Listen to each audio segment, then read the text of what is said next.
Do What Matters Most outlines the importance of time management in anyone's life and explores highly efficient methods to set goals for short-term and long-term intervals, as well as how to achieve them by being more productive and learning how to prioritize. If you want to take charge of your life, there are certain things that you'll have to change when it comes to time management, goals, ambitions, and priorities. So where do you start? Essentially, the first thing you'll have to do is change your mindset. It all comes down to what happens in your mind throughout the day. If you set specific, smart goals and envision yourself achieving them, your subconscious mind will work harder than ever to make that happen for you, even when you're not aware of that. Still, there is much more than just goals when we talk about success in both your personal and professional life.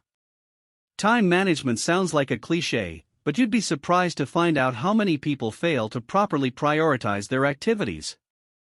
Fortunately, Do What Matters Most comes in to help anyone struggling with an imbalance in their life by offering practical lessons on how to make the most out of their day, be more present when it matters, and adopt a low-stress approach in general. Here are my 3 favorite lessons from the book. 1. Setting specific, measurable annual goals can help enhance your productivity. 2. Start to pre-plan your weeks to better manage your time. 3. Be specific when it comes to the time allocated for each action. Now, let's explore these lessons in detail and reveal the remarkable things they have to teach us. Lesson 1. To become more productive, one must set smart goals and stick to them. First thing first, learn how to prioritize. Make a list of the things you have to do, and divide them by importance and urgency. Essentially, you'll want to have 4 categories: high stress and high priority, high stress and low priority, low stress and high priority, and low stress and low priority. The key is to plan ahead and spend most of your time in the last category. But what about the bigger picture? Goals, ambitions, and life objectives should define the little things we do each and every day. For this reason, it's important to set annual goals in both your personal and professional life using the SMART method. This acronym stands for specific, measurable, achievable, relevant, and time-bound. For example, instead of writing down goals such as, "I want to lose weight," try to make them sound more like, "I will lose 5 pounds by December 3, 2021. Defining your goals to the last detail will give you a sense of urgency, making your mind and body work harder to achieve them. Lesson 2. Plan your weeks ahead of time to avoid procrastination and become more time efficient.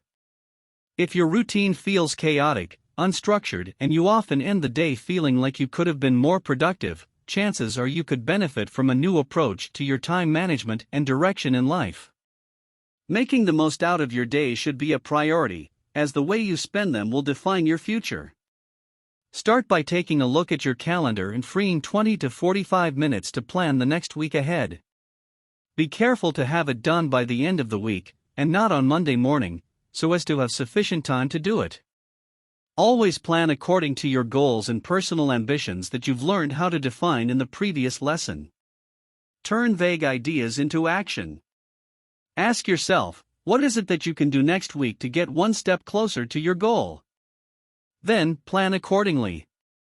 It is particularly important to do so, as it will help you be consistent and stay on track, instead of letting the momentum and occasional bursts of inner motivation run your days.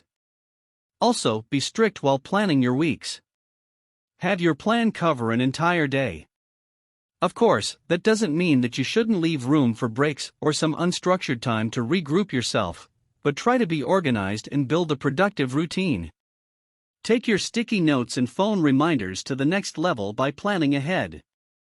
Lesson 3. Give each task on your planned schedule a specific deadline. When I'm talking about being specific when it comes to your schedule, I mean extremely specific. Let's say it's Friday afternoon and you're in the process of planning for the next week. As you write down your daily activities and tasks, make sure to include the hour and the time allocated for each and every one of them. This will help you avoid procrastination and not waste time, but winning some instead.